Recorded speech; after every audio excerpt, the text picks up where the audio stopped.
चलिए तो अब हम लोग स्टार्ट करते हैं आपका क्वेश्चन नंबर 2, है ना। क्वेश्चन नंबर 2 कह रहा है कि अ bag contain 4 red and 4 black balls. हम बार बार आपसे बोल रहे हैं कि अगर आप क्वेश्चन समझ जाइएगा तो कॉन्सेप्ट तो बहुत अच्छे से समझ जाइएगा, क्योंकि बेस थ्योरम का क्वेश्चन बहुत आसान होता है, ठीक है ना। तो क्वेश्चन को समझना ही इस प्रोबेबिलिटी में ज़्यादा ज़रूरी होता है, बाद बाकी तो आप आसानी से कर सकते हो। देखो कितना आसान क्वेश्चन है। कह रहा है कि अ bag contain 4 red and 4 black ball. एक बैग है हमारे पास, बैग नंबर 1 मान लीजिए, बैग नंबर 1, इसमें 4 गो रेड बॉल है और 4 गो ब्लैक बॉल है, ठीक है। अब अगला बोला है कि another bag contain 2 red and 6 black ball. एक दूसरा बैग है हमारे पास, इसमें 2 गो रेड बॉल है और 6 गो ब्लैक बॉल है। बहुत बढ़िया। One of the 2 bag is selected at random. दोनों में से कोई एक बैग को रैंडमली सेलेक्ट किया गया। अब बताओ बैग का सेलेक्ट होने की प्रोबेबिलिटी कितनी होगी। अगर हम बोलें कि बैग 1 है ये और ये आपका बैग नंबर 2 है, तो पहले नंबर बैग को सेलेक्ट, दोनों में से कोई भी बैग है आपका रखा हुआ है और आप बैग को सेलेक्ट किए, तो बैग को सेलेक्ट होने की प्रोबेबिलिटी कितनी होगी। हाँ, इक्वी प्रोबेबल, क्योंकि वो भी बैग है वो भी बैग है, दोनों में से कोई भी बैग आप सेलेक्ट कर सकते हैं। तो सबसे पहले दोनों में से कोई एक बैग को सेलेक्ट किया गया एट रैंडम। फिर बोला and a ball is drawn from the bag. फिर बोला गया कि एक बॉल को निकाला गया विच फाउंड टू बी रेड, और दिखा कि वो रेड था। मतलब ये पहले से पता है कि अगर आपने कोई 2 बैग में से एक बैग सेलेक्ट किया और बॉल निकाला तो ये पाया गया कि वो रेड है। जैसे ही ये बोल दिया कि ये पाया गया कि रेड है, तो सबसे पहले उसी बात की प्रोबेबिलिटी निकालती है, रेड बॉल आने की प्रोबेबिलिटी निकालिएगा आप। फिर आगे बोला है क्या कि find the probability that the ball is drawn from the first bag. Ball जो निकला था वो पहले बैग से निकले, इस बात की क्या प्रोबेबिलिटी है, यही निकालना है हमको। तो हमको क्या निकालना है कि प्रोबेबिलिटी ऑफ कि फर्स्ट बैग से बॉल निकले और गिवन दैट कि रेड बॉल आ चुका है। इसका मतलब 1 है ना, 1 लिखे हैं। तो 1 का मतलब कि प्रोबेबिलिटी कि फर्स्ट बैग से रेड बॉल आए, यदि आपका पता हो कि दोनों में से आप जब रैंडमली सेलेक्ट करके बॉल निकाले हैं तो वो रेड आ चुका है। यही कहानी है, ये हमको क्या करना है, फाइंड आउट। तो हम क्या बोलते हैं कि सबसे पहले आप प्रोबेबिलिटी जो हो चुका है उसकी निकालिए। तो रेड बॉल आ चुका है तो रेड बॉल आने की प्रोबेबिलिटी निकालिए। तो जब यहाँ पे आप खड़े होके रेड बॉल निकालने जाइएगा तो क्या आप रेड बॉल फटाक से निकाल लीजिएगा। सबसे पहले तो रेड बॉल निकालने के लिए बैग सेलेक्ट करना पड़ेगा कि कौन सा बैग में से हम निकालें। इस बैग में से बॉल निकालिएगा तो उसकी प्रोबेबिलिटी रेड आने की अलग है, उस बैग को सेलेक्ट करोगे तो रेड बॉल आने की प्रोबेबिलिटी अलग है। मतलब ये कह सकते हो कि दोनों बैग में से किसी बैग के द्वारा रेड बॉल आ सकता है। तो सबसे पहले आप बैग को सेलेक्ट करोगे कि पहला बैग कि दूसरा बैग।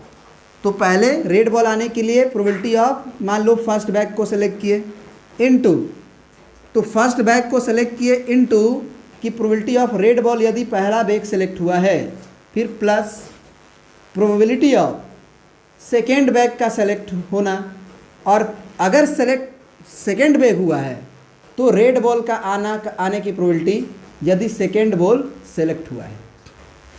हो गया आसान क्वेश्चन। तो एक बात बताइए, पहला नंबर बैग को सेलेक्ट होने की प्रोबेबिलिटी 1/2, क्योंकि 2 ही बैग है, दोनों में से एक को सेलेक्ट करना है। फिर अगर बैग 1 सेलेक्ट हुआ है तो रेड बॉल आने की प्रोबेबिलिटी, अगर बैग 1 सेलेक्ट हुआ है तो रेड बॉल आने की प्रोबेबिलिटी। तो इसमें टोटल 8 बॉल है और 4 गो रेड है, तो 4/8 प्लस सेकेंड बैग सेलेक्ट हो, इस बात की प्रोबेबिलिटी कितनी है 1/2, क्योंकि दोनों बैग इक्वी प्रोबेबल है सेलेक्ट होने में। और अगर बैग नंबर 2 सेलेक्ट हो चुका है तो उसमें से रेड बॉल आने की प्रोबेबिलिटी 2/12 हो जाएगी। सॉरी 6 2 8 ना होगा, टोटल तो 8 ही है, 12 थोड़ी हो जाएगा। ये हो गया है ना, ये हो जाएगा।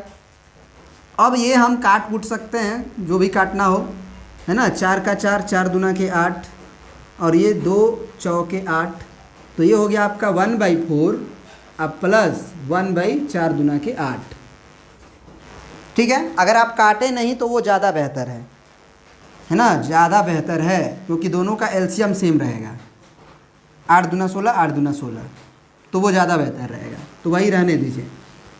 लास्ट में काट लेंगे तो ये हो जाएगा 4/8 दूना के 16 प्लस ये 2 एकम 2 और 8 दूना के 16। अब हमको ये तो थोड़ी निकालना था कि रेड बॉल आने की प्रोबेबिलिटी, ये आपको पहले से बता दिया गया कि रेड बॉल आ चुका है। तो अब जो है फार्मूला बदलेगा, प्रोबेबिलिटी ऑफ फर्स्ट बैग से रेड बॉल आया हो, इस बात की प्रोबेबिलिटी यदि रेड बॉल आ चुका है।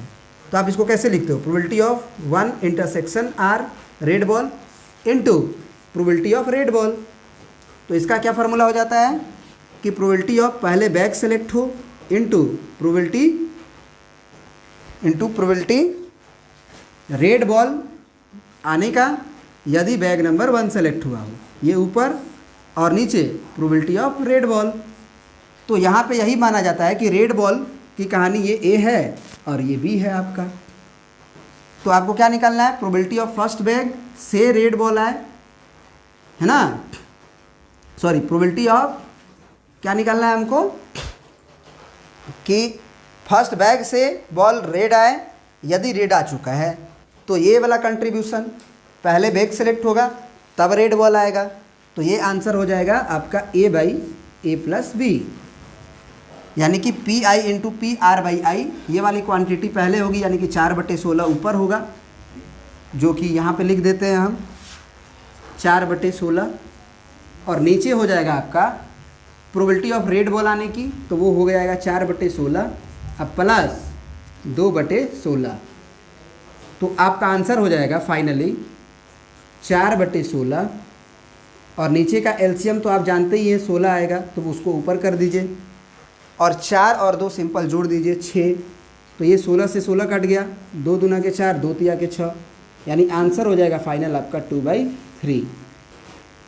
ठीक है ना। तो इस तरह से इस तरह के क्वेश्चंस को हम लोग बनाते हैं। अब चलिए नेक्स्ट क्वेश्चन देखते हैं।